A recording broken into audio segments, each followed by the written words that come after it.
உன் உடலே குடும்பம், உன் உடலே கோயில்.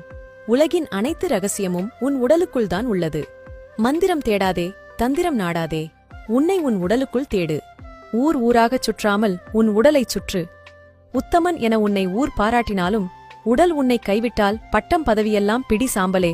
ஓடி ஓடி உழைத்து காவல் தெய்வமாய் நின்றாய் குடும்பத்துக்கு. ஆனால் உனக்கு காவல் தெய்வமாக, உயிர்காக்கும் கடவுளாக இருப்பது உன் உடல் மட்டுமே. அகக்குடும்பமான உன் உடலை மறவாதே.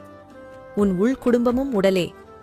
அதை மறந்தால் புறக்குடும்பம் கதறினாலும் உன்னை காக்க யாரால் முடியும்? மற்ற உயிர்களுக்குச் செய்யும் பாவத்துக்கு விமோசனம் உண்டு.